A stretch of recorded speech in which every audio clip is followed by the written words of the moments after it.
And this is Ken Kraetzer for CaMMVets Media. We cover cadets, midshipmen, military, and veterans. And very pleased to have our group for the Army Football Huddle, our first of the year, as we get set for the start of August camp up at West Point this week. And very glad to have calling in tonight from the Beat Navy studio in Huntsville, Alabama, Colonel Sam Houston from the class of '87. Hi, Ken. Good to be here. Yeah. 1 month out. 1 month out. And calling in from Pelham, New York, my WVOX show colleague, Jack McGuirk. How you doing? Great to be here. Good to see you, Jack. And calling in from West Palm Beach, Florida, we have the #1 Army football fan. We have Richard Miller. Richard, how are you? Very well, Ken. Ready for the season. I'm looking forward to it. Okay, we got a month to go, so I'll have a chance to talk about the Black Knights as they are getting set. I was up at our day for the freshmen about a month ago, actually the 27th of June, and they will be marching back from basic training next Monday. And but before that, the freshmen are going to start practicing this week, first thing in the morning. And then the veterans will come back, will practice in a second section each practice this week. So we're going to talk a little bit tonight about the lineup and some of the opponents that they're going to face early in the season. Also, some of the major changes in college football that may be coming up and how they might impact the service academies. And Sam, how are you doing? How is it just following the changes in college football for you this summer? Well, we if you're a college football fan, you pretty much hang on any news you get during this dead cycle while we wait for the season to start. And certainly there's been a plethora of changes coming down the pike for college football, conference realignments, things like that. And, you know, subtly hidden in all of that is rule changes, which there's always some subtle rule change that comes out every year. And if you read the fine print, you find that someone in the NCAA football rules committee does not like service academy football. And they always do some little change to blocking rules that will have an impact on service academy ball. And, you know, we've talked in our huddle before about coaches who complain about how the Army team does a lot of cut blocking at the line of scrimmage, and, you know, how they're worried about their big guys getting hurt because of the hits on the knee and the waist that happen at the line of scrimmage.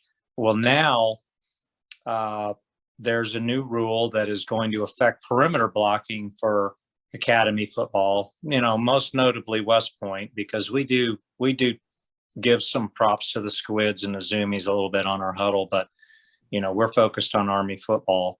But what this entails, you know, without going into real heavy duty breakdown of the rule change, it just means that if you're not a setback at the snap of the ball and you are downfield, you cannot block below the waist. And so that is really going to affect the ability of some of the smaller Army players coming around the perimeter to have to block above the waist for downfield perimeter blocking. I'm sure Jeff Monken is already all over it, so we may not notice any drop off. But what I'm concerned about is that old habits, they die hard. And if you're used to coming around the perimeter and you're blocking below the waist, you may accidentally have that little mental lapse in one of the early games and it causes a penalty. So I would not be surprised to see not only Army, but also the squids and the zoomies get penalized a few times with this new blocking rule. Well, that's something to be considered. And as you said, Jeff Monken will be working on that with his linemen and slot backs and other running backs during training camp.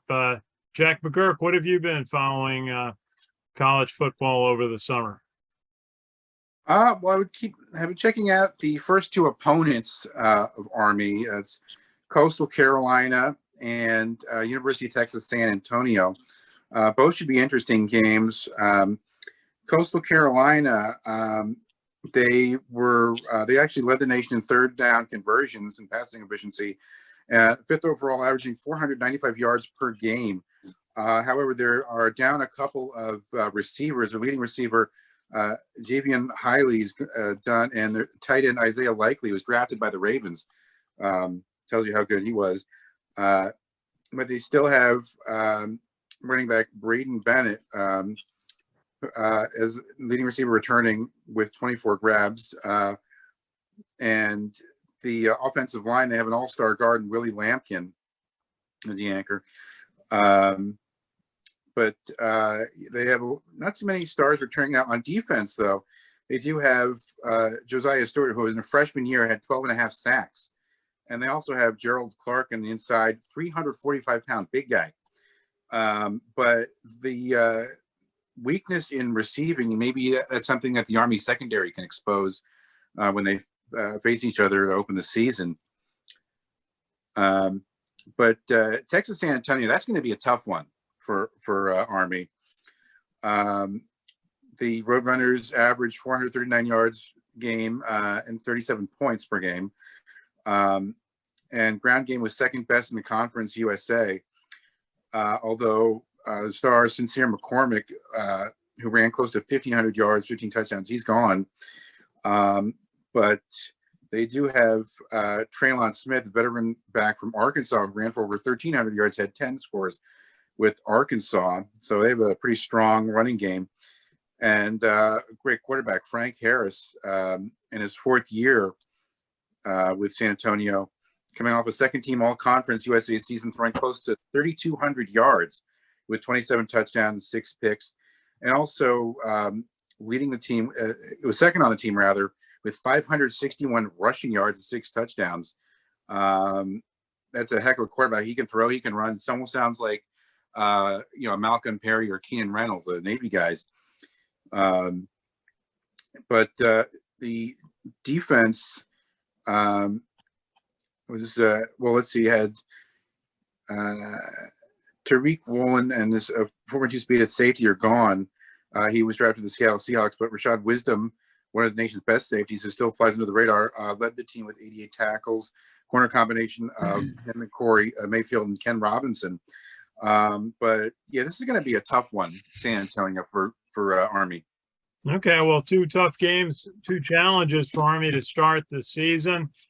And Richard Miller, what have you been following in college football this summer? I've been following the college football week realignment, talking about teams like UCLA and USC joining other conferences to the Big Ten. The Pac-12 and UCLA losing those teams to the Big Ten, creating more competition within the conferences. Well, it's going to be challenging. I was writing something today about what might happen, and with UCLA and USC going to the Big Ten, you very likely could have Cal and Stanford, Oregon, and Washington follow, and creating a Pac-6 division of the Big Ten. I'm not quite sure what Washington State or Oregon State might do. They might end up in the Mountain West Conference with Air Force and Boise State.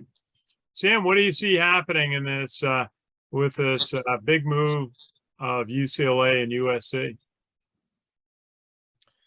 Well, you got to follow the money. And these bigger programs that have traditionally been dominant in their conferences are looking for the opportunity to up their game by their strength of schedules and to be able to better align themselves to be represented, given that they have the right record at the end of the season, to be represented in the BCS championship.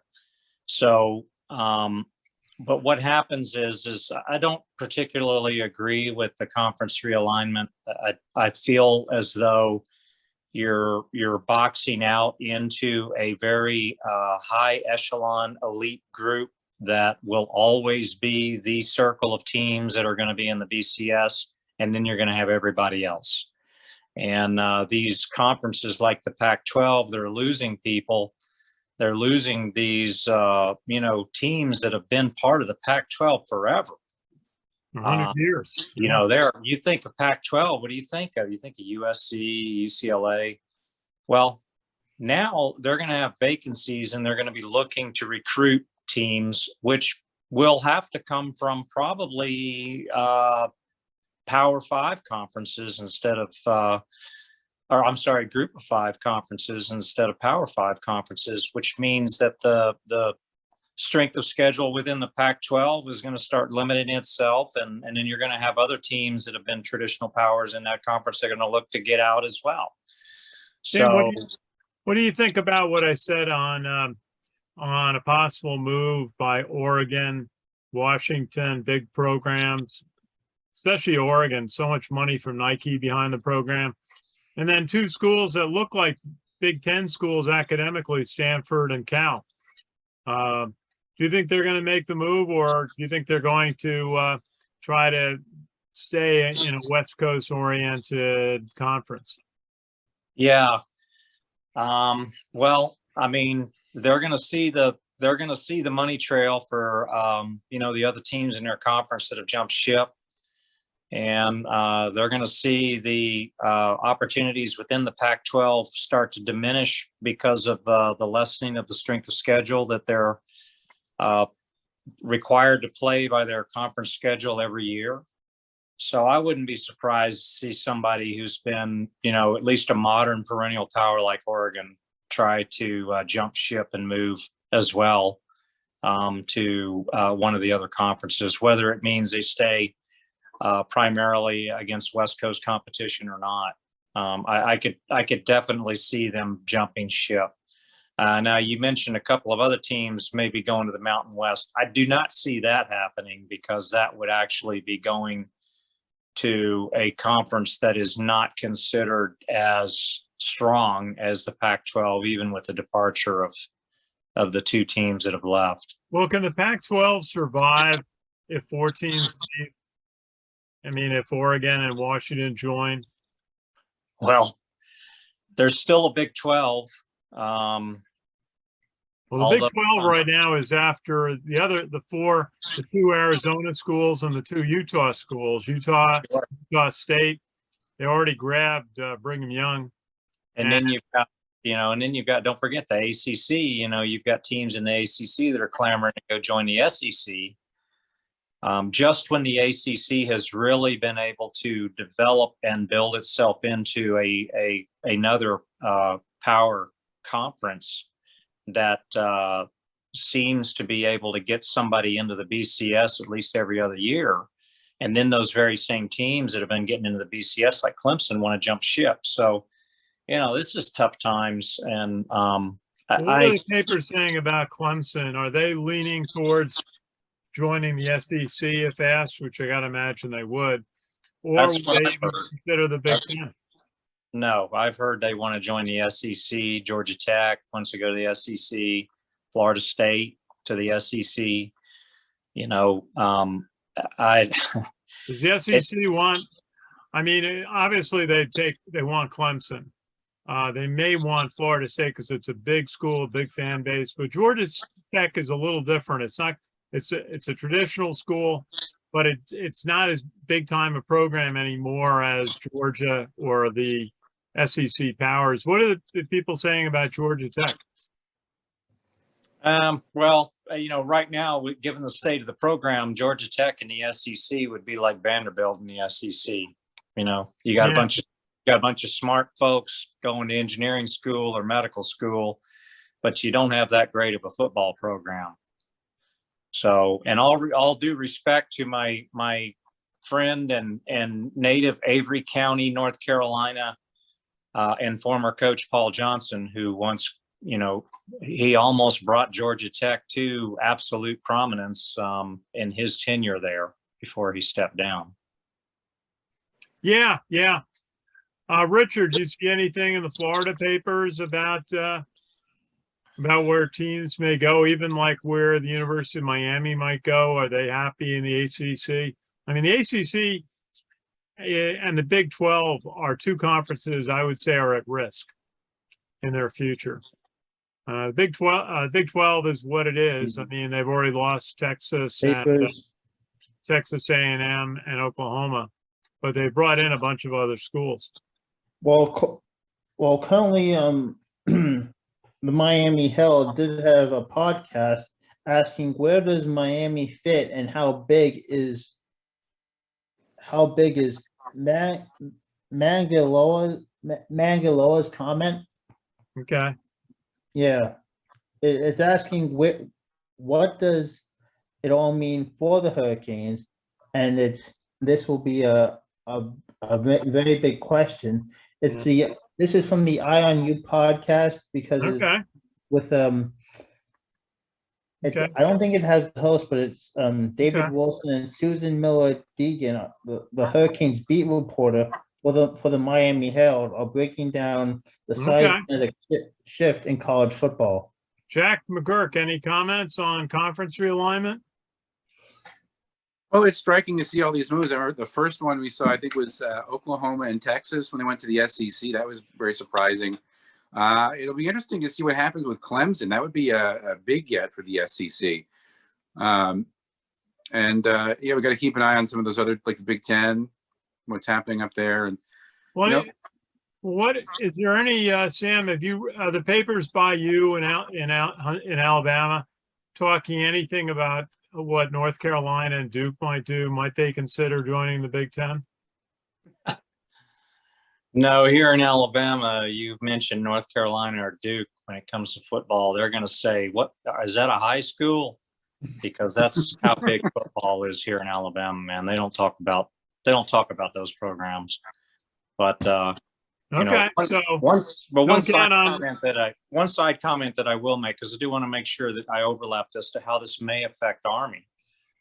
As these conferences expand the way they do, what it means is that each team in the conference has more conference games they have to play every season. And what that means is that when Army's trying to negotiate future schedules for to play a Power 5 team, as they have in the past, where they played Michigan, where they played Oklahoma, they played Stanford a few years ago, they played Penn State. They always try to have at least one big five or Power 5 team on their schedule. But this is dependent upon those teams having a flex Saturday for a non-conference game. But if they have more conference games and they have to play, then they have less flexibility to schedule a game on their slate with someone like Army. So this can affect Army's ability to be able to have at least one signature matchup with a marquee Power 5 team each year. Yeah, it may actually help Navy, because in the America Conference, they've lost the strongest teams in that conference: Central Florida, Houston, and Memphis. And that's going to, I'm sorry? Cincinnati. Cincinnati, sure. So you take that off the Navy schedule. I mean, the Navy people were saying they played the number 1 or number 2 strongest schedule in the country last year, throwing in Notre Dame. And they may very well have.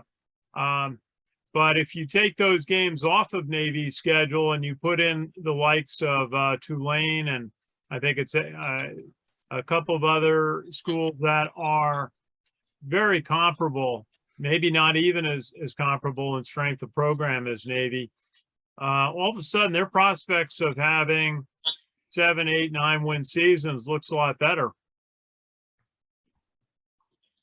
Well, Before they get to Army, of course. Right.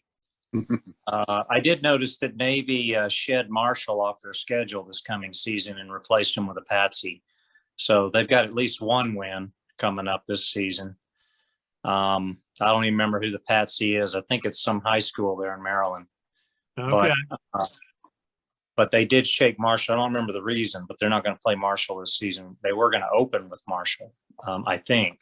But anyway, that's beside the point. But let me just point out that, you mentioned Tulane. Let's not forget how much fits Tulane has been giving Army the past few times we played them. So, don't underestimate some of the other teams in the AAC to step up to the plate and actually perform. But it is unfortunate that, teams that have really risen like cream they rose to the top, like Cincinnati and Houston, that they decided to not stay in that conference because that conference was starting to get some real legitimacy with those teams in it.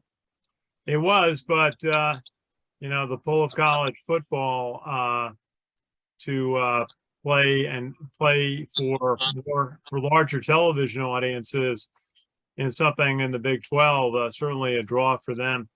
And I look also at teams like San Diego State, which is building a new stadium.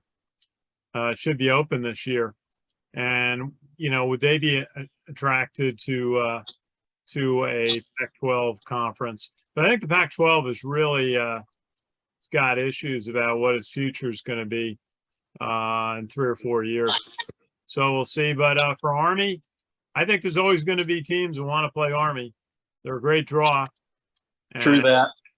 And I wouldn't be surprised to see some conferences that are losing people start knocking at Army's door, trying to talk Army into come join the conference. AAC might be one of them.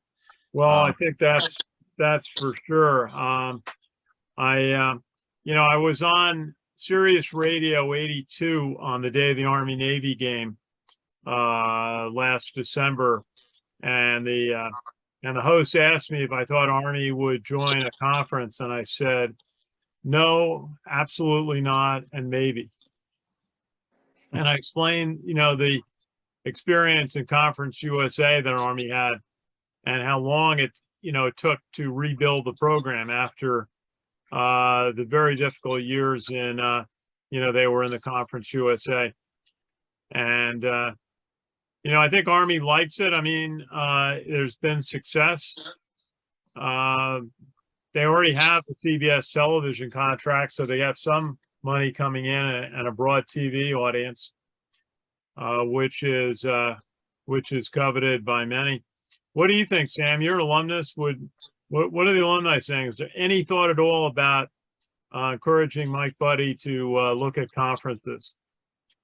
I haven't done a poll, but just from conversations I've had, whether it be in forum or face to face with folks, I would say that it's about 99.9% absolutely not. Do not touch a conference with a 11.5-foot pole.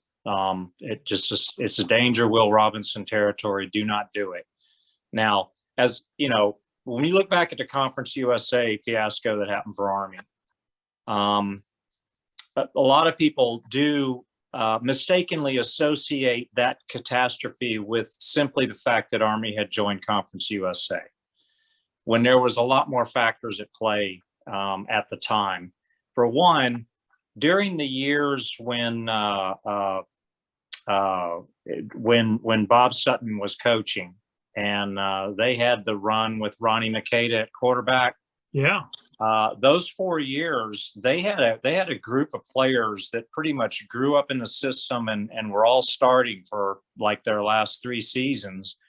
And, they were for 2 straight years, they were like, they were having 500 records or less, but they were only losing by like a total of maybe, 1 or 2 points every game. They were in every game and just great. And then they had the breakthrough season in '96. Well, if you go back and look at those seasons, they actually were playing a lot of Conference USA teams. And someone got the wild idea that, hey, we're performing well against Conference USA. They want us to join. Let's join. Well, it didn't hold water because, number one, Army's recruiting was not keeping pace with Conference USA. And then there were some leadership decisions at the academy that led to coaching decisions that hired absolutely the wrong people to run the program. And they ran the program into the dirt at the same time Army was in Conference USA. And what resulted was the leadership of Army realized the only way we can extract ourselves from this is there's a several step process. One of it is internal. Second is we got to extract ourselves from a conference and go back to being an independent so we can focus on the team and try to get it rebuilt. And it was a long, painful, very disgusting black time period for Army football, as we all know. Basically that period in the 1990s and early 2000s, which led to the 14-year drought against Navy. But part of it, Tim, was that Army needed to improve its facilities, and they built the weight training center and the coaching, the new locker rooms underneath Mikey Stadium, and they upgraded, a lot of aspects of the program during that period, which when Jeff Monken came in, they really put to great use. The new field, the new field house, and the weight training building and the locker rooms. How important was all of that improving those facilities? Well, absolutely. Because, part of recruiting is to bring your potential player onto the campus so they can see the facilities. And keeping in mind that these recruits are, you're not the only program that's trying to lure them. You're trying to show them what it is that we're doing to build the future for the team and what kind of facilities we have now or what kind of facilities we're in the process of putting in place to show that, hey, you can't do any better than what we're doing right here, right now. And, Army's facilities have not always been the type of facilities that would make someone choose Army over Navy or Air Force. But nowadays that's different. I'd say Army's got facilities comparable to an NFL team. Absolutely. It's almost, it's really, if you've never seen Army's football facilities and you have an opportunity, then go see them, because it's really incredible what has transpired at the academy to be able to turn that program, just one of the many things required to get that program in the right direction. Well, certainly the alumni have done a lot to support the program and provide the big donations to build the facilities. I know the next big one at West Point, as they build the cyber engineering building, which I've been following closely, but is the rebuild of the east stands, basically taking down a quarter of Mikey Stadium, the stands that were built in the 1960s, and replacing them with a modern grandstand with luxury boxes and probably a new visiting team locker room, which has been needed for a while. And what's the progress on that, Sam? Is it something that might start at the end of this season?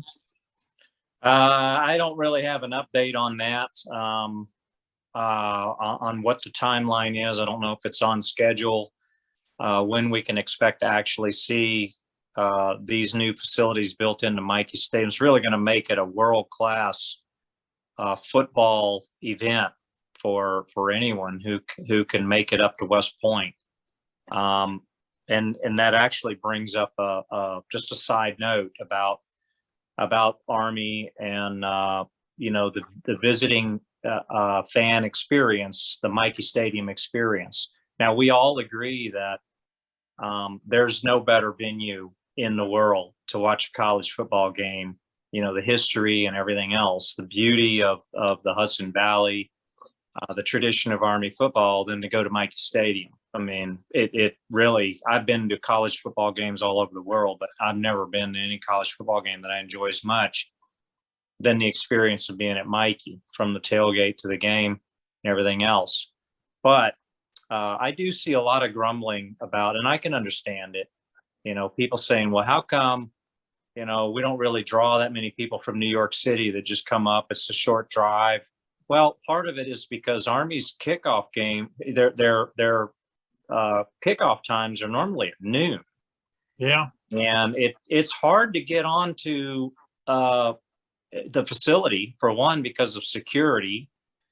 And it leaves very little time to even tailgate and get up to the stadium and be in your seat in time for kickoff. And as a result, a lot of people just avoid the hassle. The other thing is the fact that hotel accommodations in the vicinity they're not great. I mean, you got the Thayer, you've got some hotels in Highland Falls. And if you're not military, then you forget about being able to use the 5-star Inn at West Point or somewhere like that, because it's off limits. You're not going to really be able to get in there.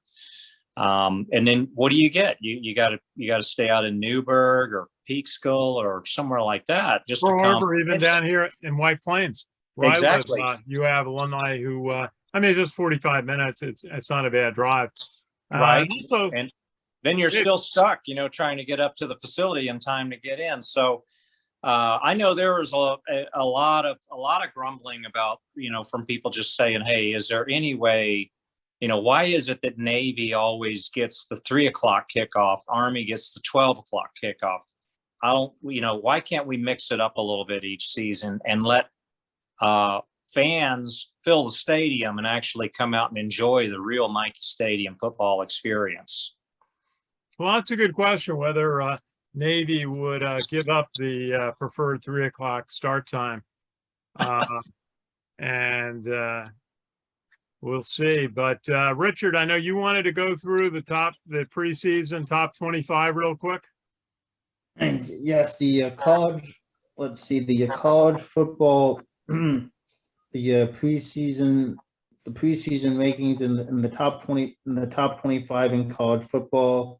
The way too early preseason top 25 rankings in college football. Number 1 is Alabama. Number 2 is the Ohio State Buckeyes. Alabama, who lost to Georgia in the college football playoff championship game. Georgia, the national champions, are number 3. Texas A&M is number 4, 8-4 last year. Remember, they did not play in the Gator Bowl because of COVID-19 positive cases and also injuries. Notre Dame is number 5. They didn't show up in the Fiesta Bowl against Oklahoma State. They finished 11-2 that year. Notre Dame is 5th ranked. Wow. Yeah. Season poll. Utah, which lost to Ohio State in the Rose Bowl, they are 10-4. Number 7 is Clemson. Clemson is 10-3. Number 8, Oklahoma State. They defeated Notre Dame in the Fiesta Bowl. Michigan lost to Georgia in the college football playoff semifinal. Jim Harbaugh's Michigan Wolverines, his alma mater, they are number 9 in the country. Wake Forest is number 10 at 11-3. Number 11 Army we'll see this year. We'll travel to. Army will be down at Wake this year. Oh boy. Number 11, Oregon is 10-4. They lost to Oklahoma in the Alamo Bowl last season. Baylor, 12-2, defeated Ole Miss in the Sugar Bowl. And a returning QB's Gary Bohannon had 27 total touchdowns in offensive line, and Blake Sharpston 3 touchdowns in the Big 12 championship game. Pitt is number 13 in the country, lost to Michigan State in the Peach Bowl. Their quarterback, Kenny Pickett, finished 3rd in the Heisman voting, but the Panthers are going to replace him with a USC transfer, Kendon Solves, who has 7,576 career passing yards and could find a favorite target in Jordan Addison, the Benton Cliff Award winner, with 1,000 593 receiving yards and 17 touchdowns. Michigan State, number 14, is 11-2, defeated Pitt in the Peach Bowl last year. Number 15 is NC State. The Holiday Bowl against UCLA was canceled. They finished at a record of 9-3. The winners of the Birmingham Bowl last year were the Houston Cougars. They are 12-2. They defeated Auburn. They are ranked number 16. Number 17 is Arkansas, 9-4, defeated Penn State in the Outback Bowl. Number 18, Kentucky is 10-3, defeated Iowa in the Citrus Bowl. Number 19 is Iowa, 10-4. How interesting is this? The teams that played in the Citrus Bowl are ranked one behind the other. Kentucky, which defeated Iowa, and Iowa lost to Kentucky. Iowa is ranked below Kentucky. How interesting is that? Number 20, Okay. Oklahoma is 11-2. They are ranked number 20th. USC 4-8 last year. They are ranked number 21st in the season. Number 22 is BYU, is 10-3, losing to UAB in the Independence Bowl. The Cougars were 5-0 against Pac-12 teams last year, on the way to double-digit victories. Wisconsin, 9-4, is ranked number 23. They defeated Arizona State in the Las Vegas Bowl, rallying from after being 1-3. Tennessee, from out of the SEC, lost to Purdue in the Music City Bowl. Their quarterback, Hendon Hooker, had 2,945 passing yards, 31 touchdowns, and 3 interceptions. And number 25 is Cincinnati. They lost to Alabama in the college football playoff semifinals. As long as Luke Fickell's there at Cincinnati, the Bearcats will most certainly be a team on the hunt. Yeah, well, no doubt about that. You know, just looking at next year's schedule for Army, after starting at Louisiana Monroe, they're going to have Ball State at home, and then consecutive road games to Texas, San Antonio, and Syracuse. They haven't played Syracuse a long time. Come home to play Boston College, have a home game against Troy, and then they go to Louisiana State University on the 21st of October. And then they have UMass, and then without a break, they're going to play at Air Force, back on the campus, thank goodness. And then the last home game of the year will be against Coastal Carolina. So they'll get 2 major Power Fives next year. And it'll be interesting. I think that home and home with Syracuse is good. I remember when they announced it. And Sam, do you remember any Army Syracuse games? Any standouts to you? Yeah, when I was a cadet, Army played Syracuse about every year. And Syracuse was always tough, especially when it was in the Carrier Dome. But I know my first year, Army opened with Syracuse at Mikey, and Army won. And it was an exciting game. So it's nice to see that old tradition, that intrastate rivalry, brought back. Sure. I think that's good. Sure. And Jack McGuirk, any final thoughts tonight? Well, one thing I wanted to mention was the story. I don't think we talked about this yet, with the Army Navy game sort of traveling up and down the East Coast. This year, it's going to be back in Philadelphia at the link. But next year, Going to Foxborough in next year. DC, in Landover, Maryland, more specifically, that game's going to be at FedEx Field, home of the now Washington. We're losing you, Jack. And then the following, then 26 back at MetLife, and then in New Jersey, and then back in Philadelphia in 2027. So it's traveling up and down the coast: Boston, Baltimore, Philadelphia, New York, Washington. Well, nowhere So that everybody's got to fly to. Yeah. I was afraid they were going to go to, they were talking about Charlotte, some places in Florida, maybe.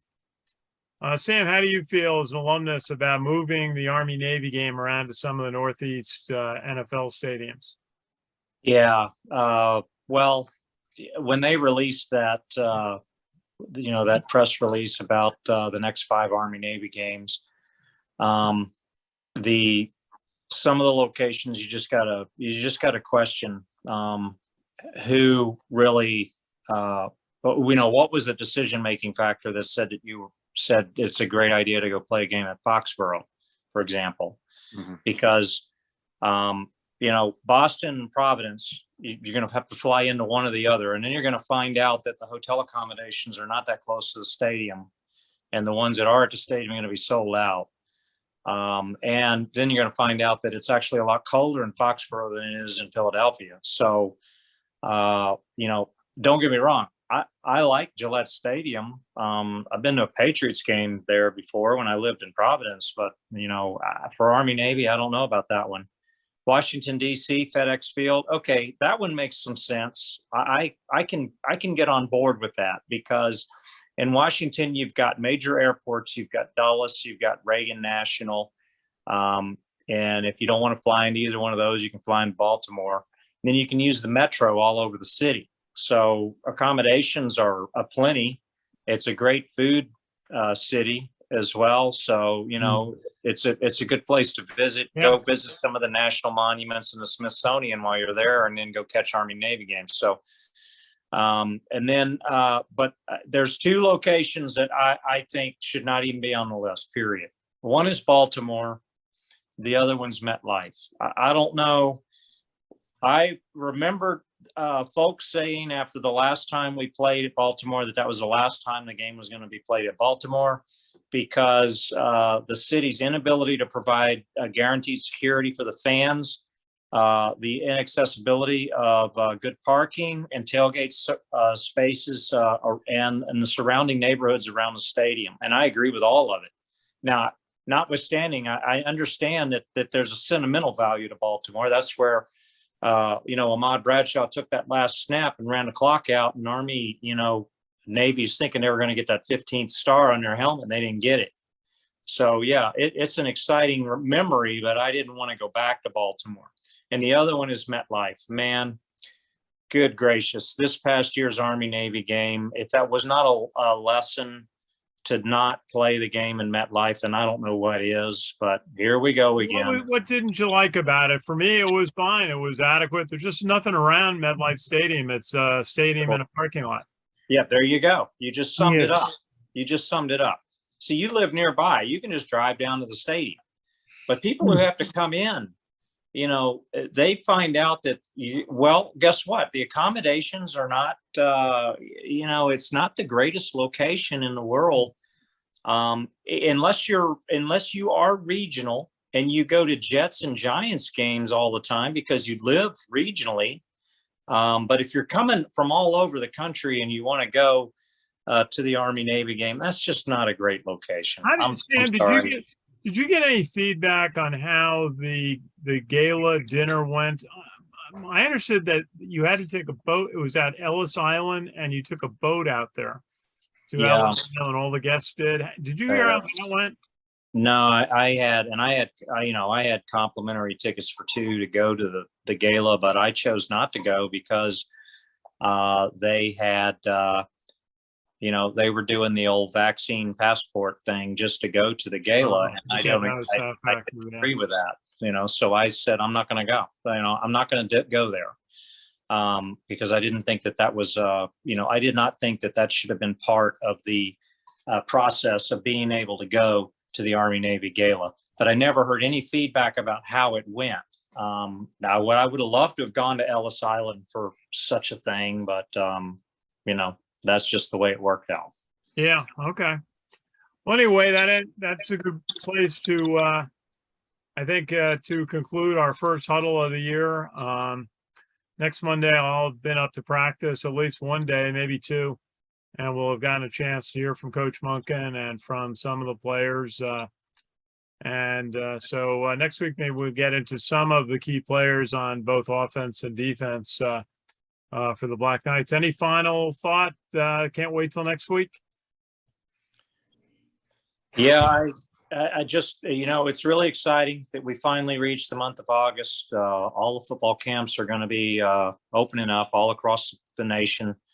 And we're going to start getting the reports from practice. We're going to start hearing about some player updates. We're going to get the coaches presser every week that we can hear little snippets of information, and we can start building in our minds the idea of what to expect on that opening kickoff in Myrtle Beach, South Carolina, when Army opens against a very tough Coastal Carolina team. And I'll be at that game this season. I will be in attendance at Coastal Carolina. I will be at the Wake Forest game.